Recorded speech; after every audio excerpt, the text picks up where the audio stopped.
Alright there folks, what's going on? Pleasure to see you. Welcome back to the channel. Welcome back to the Australian Open. Did we enjoy day one?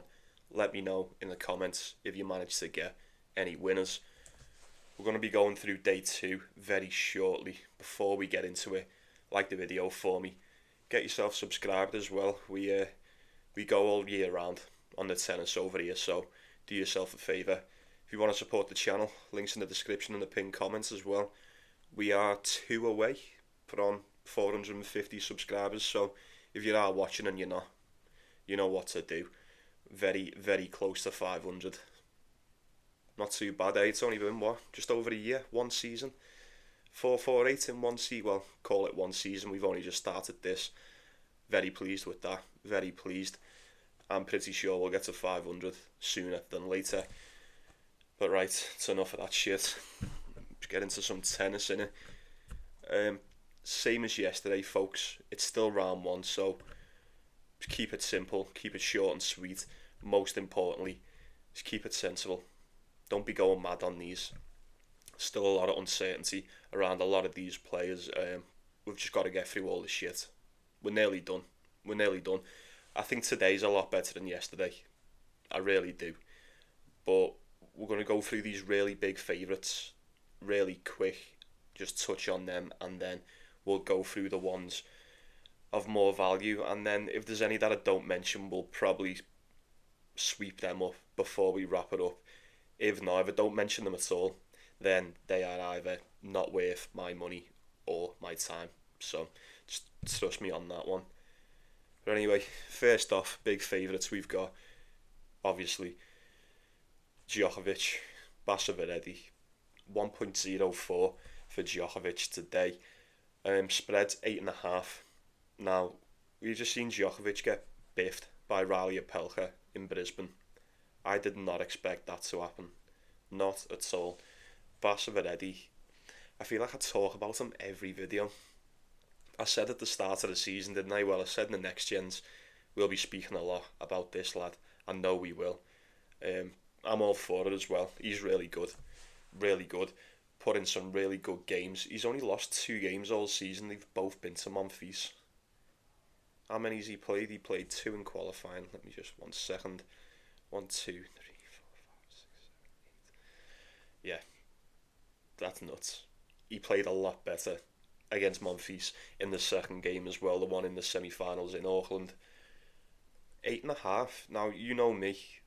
I'm quite partial to a big spread like that. When it comes to numbers like that, 8.5s, 9.5s, I know it's a best of 5, but I'd only be looking at the dog. Excuse me. I'd only be looking at underdogs plus that amount of points.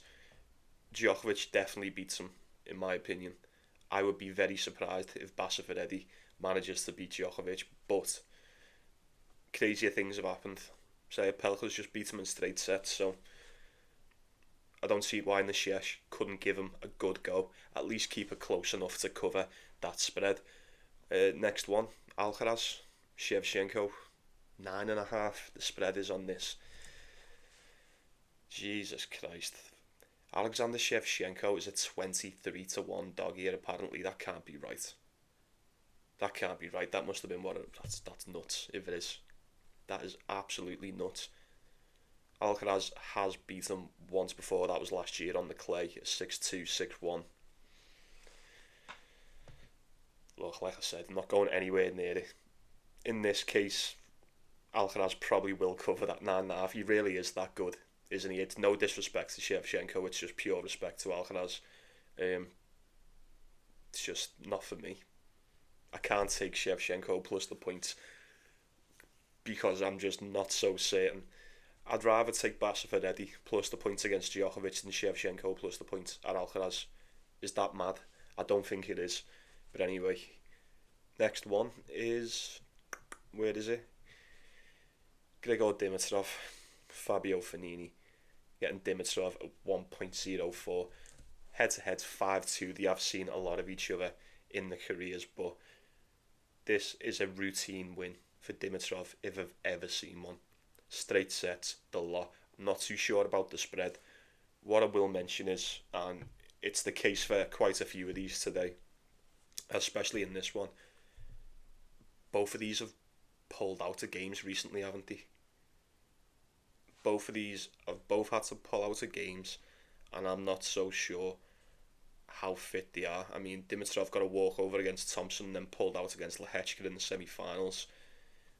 Fabio Fognini had to pull out against Benjamin Bonzi in Adelaide. So, I think even if they're both a bit banged up, Dimitrov still smokes them. I really do. So, yeah, do with that what you will. Um, Not as big as a favourite as the others, but it may as well be. You've got Tommy Paul against Christopher O'Connell. Now, the spread's only 5.5 in that one. I say only, but I think Tommy Paul should be getting it done. I really do. Christopher O'Connell at home can be tricky, can cause problems for certain people on his day. Unfortunately for him, I don't think he stands a chance against Tommy Paul. I don't. I was quite surprised Tommy Paul got beat by Ojai Aliassime. He didn't play bad, he just didn't play as good as Felix. 2-1 to start the season. He beat Manuel Gennard, Rinky Hijikata, and then obviously the loss to Felix. Very small sample sizes, it is the start of the season, not a lot to go off. Christopher O'Connell as went 1-2. Got beat by Alex Michelson, beat by Kekmanovic, managed to get past Artur Rinderknech. Like I said, I'd see Tommy Paul getting it done. I don't know how convincingly, but there's only one winner in that match, you know it. And then, is this the last one? We've got two more big favourites, so nearly there. Jack Draper, Mariano Navoni, 1.05 for Draper. He beat him last year. He absolutely annihilated him last year in Queens, over here in sunny old England.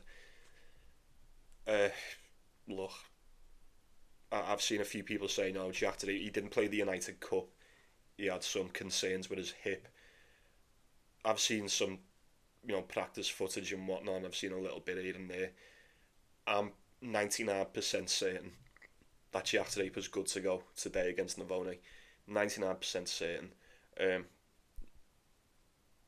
Saying, look, Navoni, it's a rough one in it because he has made some slight improvements to his hardcore game. He's only went 1-2 this season. He got beat by Yari in Brisbane.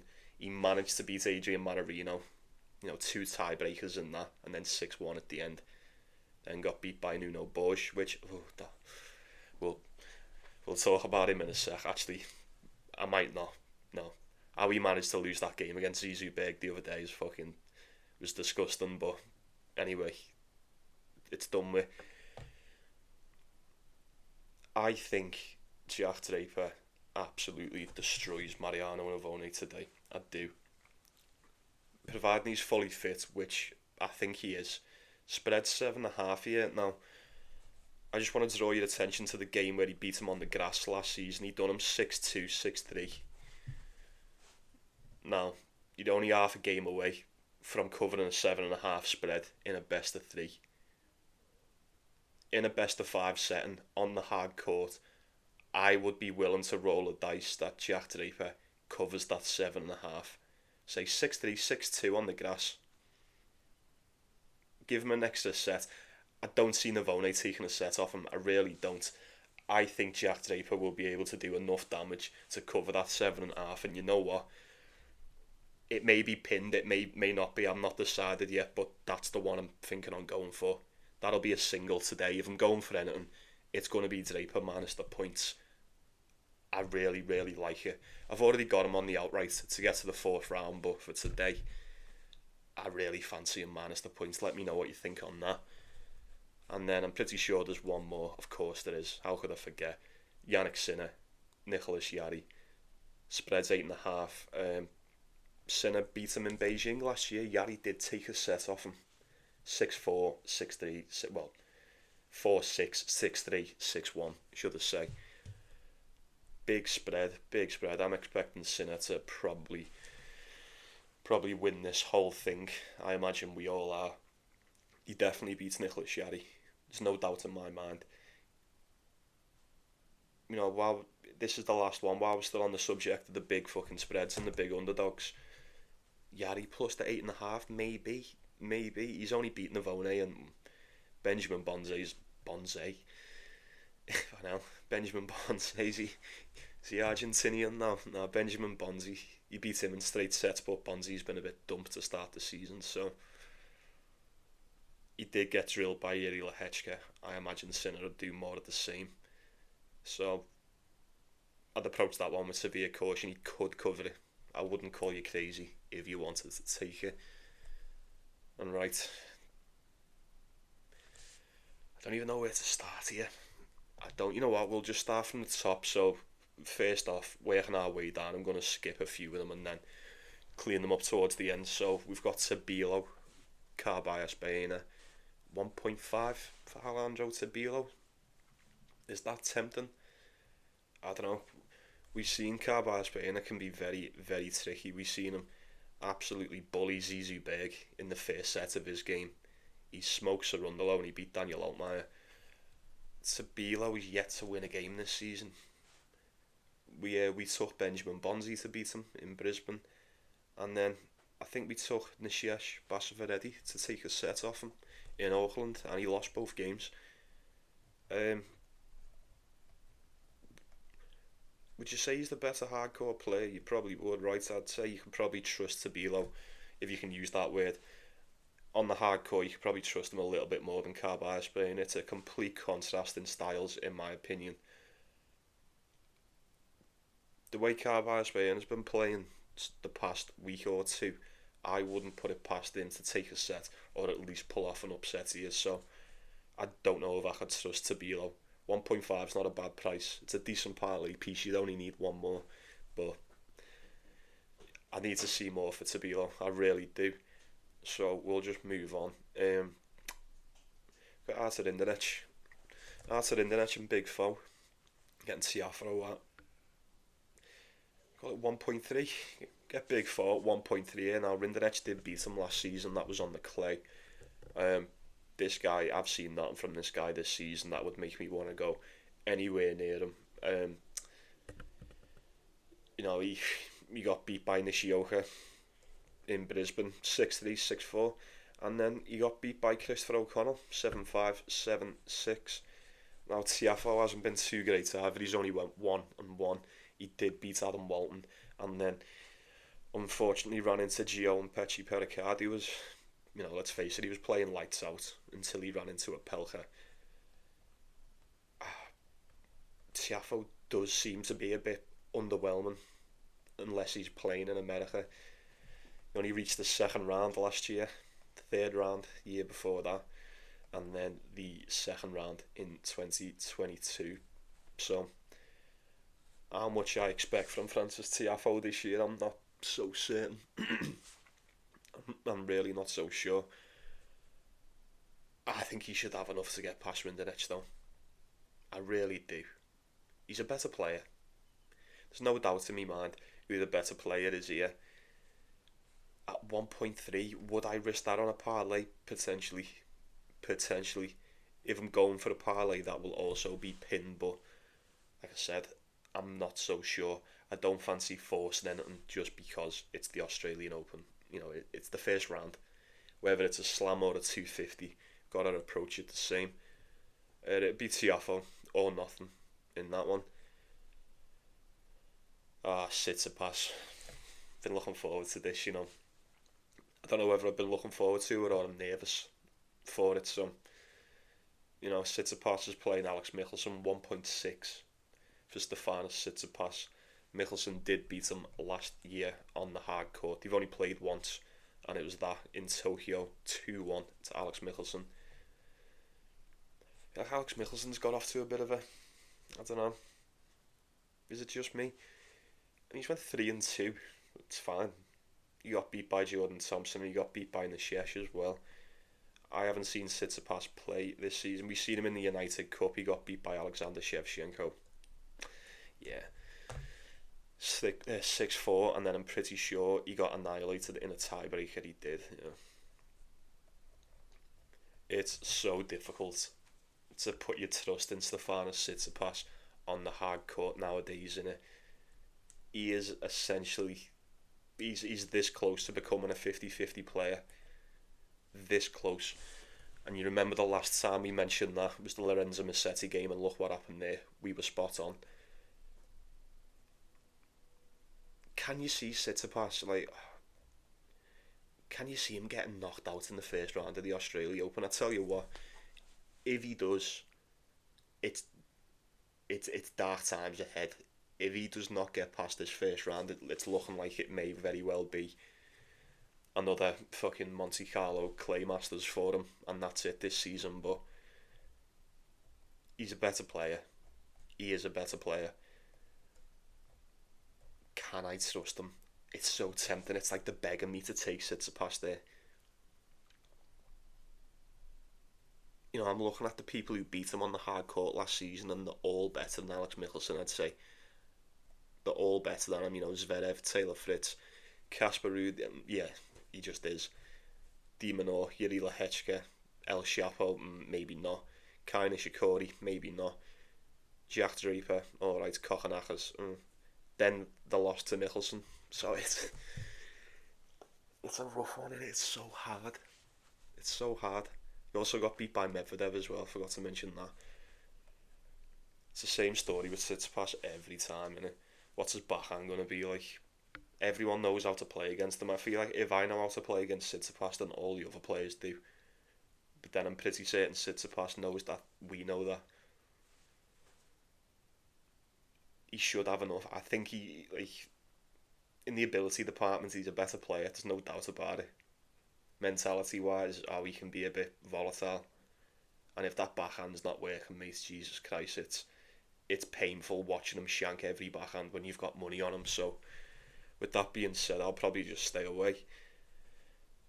Skip you. I'm not going to talk about you. Sabo Phil, Fabian Madison could be a decent one. Fabian Madison 1.45 on the decimal. He did beat him last year in Miami, and he absolutely battered him. Absolutely fucked him up 6-2, 6-2. I wish it was just as easy as I could go, you know what, yeah, Fabian Madison, parlay, all day. He's just so inconsistent. So Sabo Phil. Battle of the inconsistent players. Although, you know, Sabo Phil is proven to us time and time again that he can definitely beat high caliber opponents. Most definitely. You know, he can beat people that are well better than Fabian Madison. I feel like the only thing that would tilt me towards Madison in this, and it's a couple things really. One, he's already played this season. Two, he's managed to win a few games. Not only win a few games, he beat Roman Safil and he beat Andrei Rublev, so you know that does stand for something. He's already smoked them in Miami, like I mentioned, 6-2, 6-2 last year. And you know, you mix all that in with the fact that Sabo Phil has chose not to play any tournaments, any warm-up tournaments leading into the Australian Open. I can't trust that. I can't trust it whatsoever. You really are betting on the unknown. I'd rather play it safe and stick Fabian Madison on a parlay. I really like it. I feel like both of them on the day, I'd give the slight edge to Fabian Madison. I really would. I would. They've both got it in the locker. It'll probably be a rough one. Maybe you look at the total, it might be a bit back and forth. I think Madison should have just enough to get through to the second round. I was going to talk about Jordan Thompson and Dominic Koepfer, but look, Jordan Thompson had to pull out of his last game against Dimitrov? Yeah. So, we don't know. He's obviously going to turn up and try and play in the first round of the Australian Open. It's just the type of guy he is. If anyone's got any information regarding the fitness of Jordan Thompson, please do let me know. But he's 1.3 on the decimal. He is better than Dominic Koepfer. Koepfer didn't look too great qualifying for this. Like, he hasn't really beat anyone, you know, of note. Not saying he's not capable of raising his level when he needs to, because we've seen him pull off an upset or two before. I just can't trust either of them. Not in this spot. Not today for me. And then you know what? I've got a couple more, and I think we're gonna wrap it up. There's a lot of stinkers. A lot of stinkers. Does anyone want me to talk about fucking Sebastian Baez and Arctic? Oh, no, absolutely not. A few of these were supposed to play yesterday as well, but they got rained off. But Duckworth, Stricker, McCabe, Martin Landerloos, no, it's Alexander Muller, Nuno Borges, Nuno and Puno Borges. Honest to God, I can't believe that he played so good all tournament and literally turned into fucking Portuguese Puno as soon as we bet on him. But it was a close one. It was a close one. Who else do we talk about here? There was one or two more I wanted to touch on. Kokkinakis, Roman Saffiullin. Kokkinakis has beaten before, 1.6 for Kokkinakis here. That's very tempting. I haven't played since 2021, so that's way gone by now. Roman Saffiullin's been off to a nightmare. Started off to a nightmare. He's only beat Fabio Fognini so far this season. He got beat by Cerundolo, Fabio Marizan, Manuel Ginard. No, Kokkinakis did have. This is the other thing. Kokkinakis pulled out. He pulled out against Sebastian Korda, but he did look fairly decent leading up to that. He beat Nishioka and he beat Ricky Martin, Thomas Martin Echeverry, 2-1, all of them. So I can see why some people may be slightly concerned about putting some money on him. I think I would too. I think I would too. I feel like with him being at home, I'd give him the edge in that. I can't. I'm not trusting Saffiullin. Definitely not.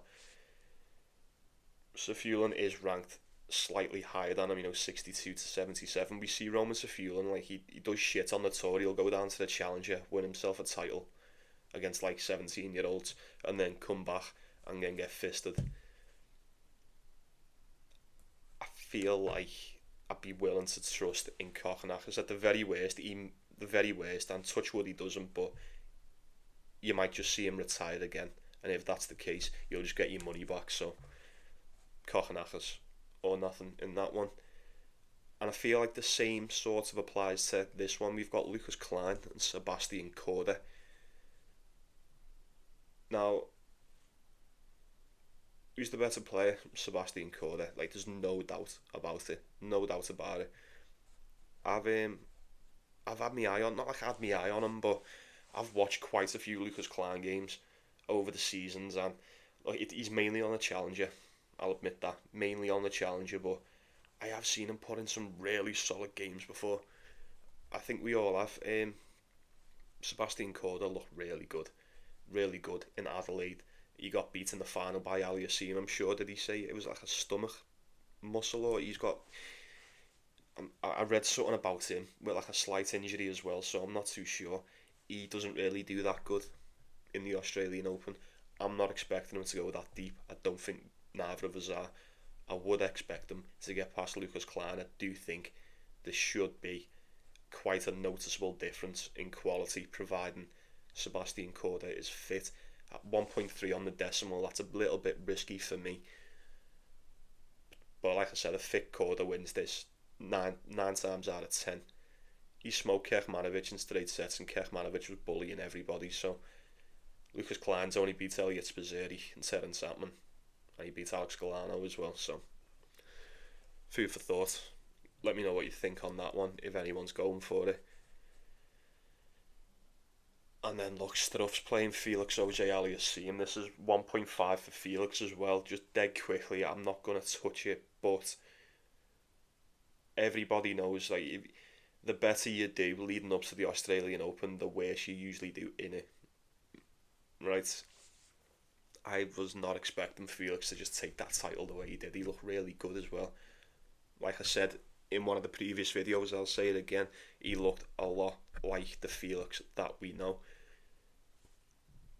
Jan Struff, I didn't think he was going to be boo. To be honest with you, I wasn't surprised, but he played a lot better than what I thought he was going to play, and then he looked absolute trash against fucking Gael Monfils. So don't know what you're going to get there. I'd probably back Struff for a set, with it being a best of 5. Felix, how's he feeling? How's he feeling coming off the back of that title? Is he fit? Is he good to go? A little bit of fatigue, perhaps. Can't blame him if it is, but I'd be looking at stuff maybe for a set. There's just a little parlay boost there. I mean, I can't trust Felix Auger-Aliassime to go 5 sets. I'm not saying he hasn't got it in him, but I'm gonna have to see it to believe it. You know, I think he wins. If he's fresh as anything and he just plays like he has been playing the past week, he beats Struff. I'm pretty sure he does, but you know, you can never. Struff's he's a tricky customer, and he's a really tricky customer. He's so strong, so strong. You know, early rounds as well, early doors in these competitions. You know, he can cause trouble for anyone. So I'd approach that one with caution if you're taking it. I think that's gonna do us, you know. Yeah, fuck it, that's gonna do me. Yeah, yeah. Can't be asked for any more. I say can't be asked for any more. There is no more to go through. I think we've touched on all of them. Have we? I think Tristan Schoolcake takes fucking Taro Daniel as well. He's a dog there. I forgot to mention that. Evens for Tristan Schoolcake. Anyone? Just a little sprinkle, maybe. If you can convince me otherwise, or if you can talk me into it, I may just go for it. But as of now, as I mentioned at the start, I've already decided. I'm going with Jack Draper minus the 7.5 against Mariano Navone. I think that's easy. I think that's nice and easy. I'll have a look on the exchange, see what the odds are for that, and I'll post it in the pinned comments. Let me know what you're going for. Best bets, all that shit. Anything you've got, share with the group. Don't be shy. Right, I'll be saying good night to you. Will I? Oh yeah, I will be. I'll be saying good night to you then, folks. Or good morning, depending where you are. Thanks for watching. I appreciate you taking the time as always. Like and subscribe for me, yeah? Do yourself a favour. Sound. Take it easy then. Take care of yourself. Take care of one another. Let's go get that cash today. Enjoy the tennis, and I'll see you tomorrow.